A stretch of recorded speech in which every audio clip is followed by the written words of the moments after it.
ஒருவருக்கு ஒருவர் கீழ்ப்படிந்து அப்ப மனத்தாழ்மை தேவனுடைய பிள்ளைகளுக்கு மனத்தாழ்மை அணிந்து கொள்ளும்.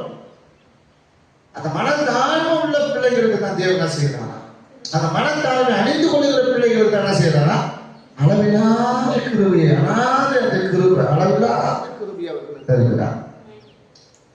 அது மாத்திரம் இல்ல, அவர் என்ன சொல்றாரு, தாழ்மை உள்ளவர்களுக்கு என்ன செய்யறாரு, கிருபை. பெருமை உள்ளவனை காட்டிலும் அவர் சொல்றாரு பொறுமை உள்ளவன் உத்தமன். ஒரு காரியத்தின் துவக்கத்தை பார்க்கிலும் அதன் முடிவு நல்லதாயிருக்கும். துவங்கும் போது நமக்கு எப்படி இருக்கும், அற்பமா இருக்கும், மிகவும் அற்பமா இருக்கும், புரோஜனம் இல்லாத இருக்கலாம். ஒருவேளை நம்முடைய மனஸ்தாபங்கள் ஏற்படலாம், ஒருவேளை நமக்கு சஞ்சலங்கள் ஏற்படலாம். ஏன்னா தூக்கமே எப்படி இருக்கிறது அப்படின்னு இருக்கலாம். ஆனா அது துவங்கும் போது அது எப்படி இருக்கலாம், ஒரு காரியத்தை துவக்கம் நமக்கு எப்படி இருக்கலாம், பொறுமையா இருக்கலாம்.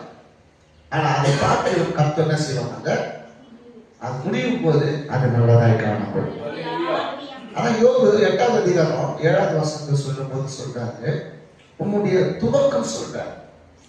யோபு 8:7 உம்முடைய துவக்கம் அற்பமாய் இருந்தாலும் உம்முடைய முடிவு எப்படி இருக்குமா, சம்பூர்ணமா இருக்கும். அதான் சம்பூர்ணமானதை கருத்து கொடுக்கிறது. நம்முடைய அந்த முடிவுக்கு வரும்பொழுது, ஒரு காரியம் முடிவுக்கு வரும்பொழுது அந்த காரியத்தை கர்த்தர் எப்படி செய்வாங்க, துவங்கும் போது அற்பமா இருக்கலாம். அந்த ஒரு காரிய துவக்கத்தை பார்க்கணும் அப்படின்னு அது ஒரு வேலை குறைவா இருக்கலாம், நிறைவில்லாத கூட இருக்கலாம், அது அற்பமா இருக்கலாம். தேவன் அதை முடிக்கும் பொழுது எப்படி முடிப்பார், அது சம்பூர்ணமாய். அல்லேலூயா. சில ஜனங்கள் என்னதான் அவங்க குறைவுனாலும் அந்த ஜனங்கள் எப்பொழுதுமே என்ன செஞ்சாங்க, நல்லா சாட்டாங்க, குறைவு சொல்லிட்டே இருந்தாங்க. ஆனா தேவன் அவர்களை கைவிடாம அவரை சம்பூர்ணமடைய செய்திருக்கிறார்.